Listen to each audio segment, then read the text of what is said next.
Bonjour à tous. C'est avec plaisir que je représente aujourd'hui l'équipe chargée de la préparation du plan directeur d'aménagement du site du Royal Victoria pour vous présenter les aspects de notre travail relatifs au patrimoine et au cadre bâti. Tel qu'il se présente aujourd'hui, le site présente plusieurs styles architecturaux témoins de son évolution. Une analyse détaillée des bâtiments et de leur évolution à travers le temps a été menée pour déterminer la valeur patrimoniale des bâtiments.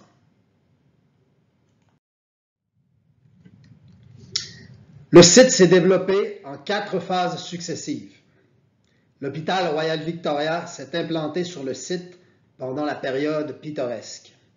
Son intégration au milieu naturel du Mont-Royal permet aux patients de bénéficier des vertus thérapeutiques prêtées à l'environnement.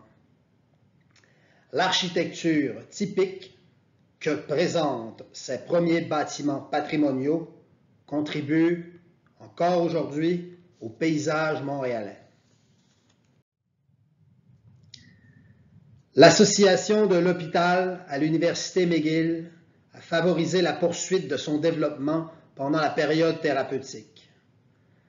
Dans le respect de la protection du milieu naturel et d'une implantation pavillonnaire à l'architecture soignée, une école d'infirmières ainsi que plusieurs nouveaux édifices ont été construits pour répondre aux besoins grandissants de cette institution de renommée internationale.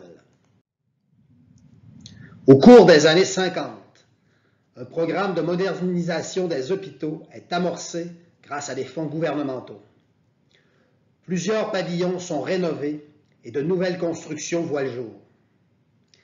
Celles-ci présentent une architecture fonctionnaliste et sobre, très différente de celle des premiers bâtiments. Leurs volumes imposants sont en rupture avec l'implantation pavillonnaire antérieure. La période postmoderne, qui débute au courant des années 80, est marquée par la construction du pavillon du Centenaire, érigé en 1993 pour souligner le 100e anniversaire de l'hôpital Royal Victoria. Pour assurer sa fonctionnalité, plusieurs passerelles le relient aux différents pavillons. Le site étant localisé dans le site patrimonial du Mont-Royal, le ministère de la Culture et des Communications exige que tout projet le concernant fasse l'objet d'une démarche de planification concertée. Le plan d'urbanisme de la Ville de Montréal impose, quant à lui, une démarche similaire dans le cadre de tout projet de réaménagement d'un grand bâtiment ou site institutionnel. Le plan directeur a donc été élaboré en concertation avec le ministère de la Culture et des Communications et la Ville de Montréal, dans le respect des mesures de préservation du patrimoine énoncées par chacune de ses parties. Pour protéger le Mont-Royal et les vues associées, le plan directeur impose la subordination des éléments patrimoniaux aux nouvelles constructions, accentue la mise en valeur des vues depuis le site vers la ville et vice-versa, propose le dégagement de certains pavillons pour remettre en valeur le caractère pavillonnaire du site. Les 17 pavillons du site présentent des caractéristiques et des valeurs patrimoniales très différentes.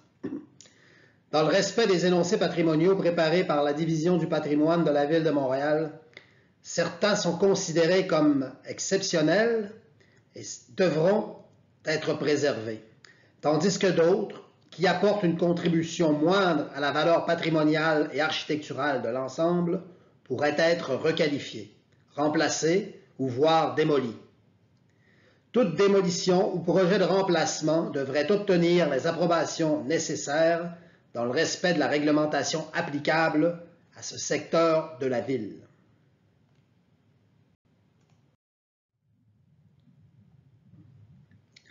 Le plan directeur vise en priorité la conservation des bâtiments contribuant à la valeur patrimoniale du site.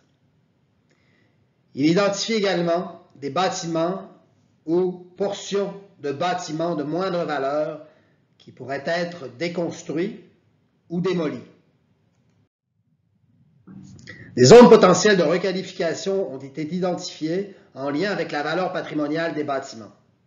C'est dans ces zones, occupées par des bâtiments qui pourraient être remodelés ou démolis, que de nouvelles constructions pourraient être créées. Ce plan permet de localiser les vues identifiées par le plan directeur qui seraient préservées par chacune des interventions proposées. Cette perspective permet de visualiser la localisation des zones potentielles de requalification. Les volumes présentés ne sont pas ceux des futures constructions, mais seulement des volumes à l'intérieur desquels celles-ci pourraient être implantées. Toutes les interventions proposées assureraient la préservation des bâtiments patrimoniaux et des vues d'intérêt. Elles seraient également assujetties aux règles de revue des projets discrétionnaires de la Ville de Montréal et du ministère de la Culture et des Communications du Québec. Le site a été remanié au fil des ans pour relier les bâtiments du campus. Pour requalifier le site, il serait nécessaire d'autonomiser à nouveau chacun des pavillons pour les rendre plus fonctionnels et les doter d'accès indépendants. Nous vous remercions encore une fois pour votre attention et espérons que le contenu de cette présentation, dédiée aux interventions relatives au patrimoine et au cadre bâti, vous a séduit.